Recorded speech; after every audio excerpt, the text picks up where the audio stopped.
I remember thinking that's the Captain America they went with. Like, I hate to say it, but like my first thought was like, he looks nothing like Chris Evans. Hey, what's going on? It's Tyler with TLC Reviews. And once again, I'm joined by Jack Metcalf of Is This Anime Podcast. How's it going, Jack? How are you doing? We haven't talked in a while.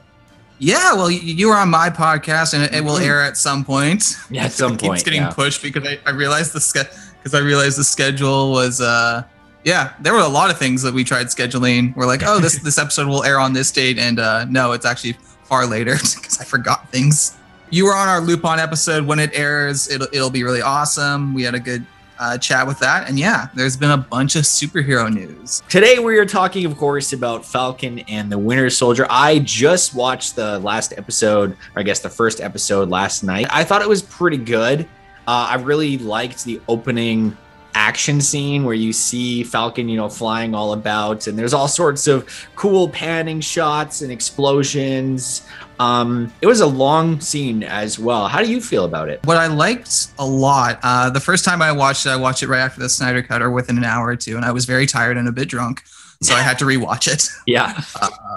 But no, I really enjoy it. And I like the parallels with that and WandaVision because, we obviously had, a 9-episode series focused on Wanda's trauma. So the scene where Bucky is with his therapist and trying to, I don't know if correct is the right word, but, try to deal with his past. I found that to be an interesting parallel.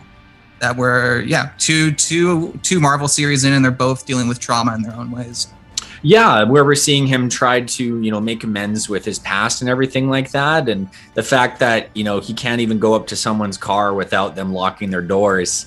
That was a little bit of an eye-opener. I really did like that dream sequence that we saw, though, because I was like, right away, I was like, oh, I love this. This is sick. Like, this is the action of the Winter Soldier that I loved from that film, and that's exactly what I wanted to see. It's funny because I haven't found Bucky to be the most interesting character, just given his lack of screen time in the last couple movies. Obviously, him and Falcon were not in Infinity War and Endgame a ton. So, yeah, I'm actually pretty excited to see where Bucky's storyline goes. And Sam Wilson's storyline, too. I think there's kind of some weird things. I noticed a lot of people online were commenting, being like, wait, the Avengers Tony Stark didn't pay the Avengers? Like, what's up with that? Yeah.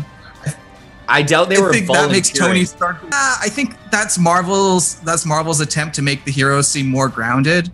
I think Marvel still hasn't nailed the whole heroes as celebrity thing. I think the show The Boys is actually still the best when it comes to understanding how the public would perceive superheroes, and that they'd be doing endorsement deals and that type of stuff.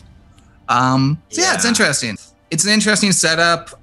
It's a lot more confident. I know you and I and Malcolm didn't seem too thrilled about the show, but I think that pilot was really strong. I'm excited to see where it goes, and I'm sure we'll talk about more of it in the coming weeks. Yeah, I thought it was a strong pilot. I found myself, though, actually, I mean, I know you said that we haven't seen a lot of Bucky and Sam in the last few movies and everything, but I wanted to see more of Bucky. I like Sam Wilson, but I always liked Bucky, especially as the Winter Soldier. So I found myself like, okay, where is he? Where is he? And of course, I mean, it's the first episode, so we don't actually see them meeting up yet. It's just all kind of plot building and things like that. Yeah, and I mean, obviously, we know from the Flag Smashers, there's a person who seems to have powers or a power skill set quite similar to Bucky's. So I'm sure whoever that character is, that arc will parallel Bucky's. And then obviously, Sam's got a character whose arc he's going to parallel with because we were introduced to a new Captain America at the very end, played by Wyatt Russell. And I'm very intrigued. That character, if you're super spoiler phobic, maybe tune out for 30 seconds. But that character is effectively the Captain America who wants to make America great again. That's what that character is in the comics. The fact that, Sam gave the shield and he thought it would be retired, and then the military is like, oh no, we've got a better idea. We're going to give it to someone who's a better shade than you, so to speak. That's definitely what the episode was clearly going with at the very end. So really, some interesting. Oh, it's definitely a race thing, most definitely. That's sad. I mean, black character gives away. Yeah, I mean that was very obvious to me. Oh, okay. Yeah. wasn't obvious to me, where they're but going I with. wasn't thinking in that way either. I remember thinking that's the Captain America they went with. Like, I hate to say it, but like my first thought was like, he looks nothing like Chris Evans. Like, It's just the helmet doesn't do him any favors. yeah, fair enough.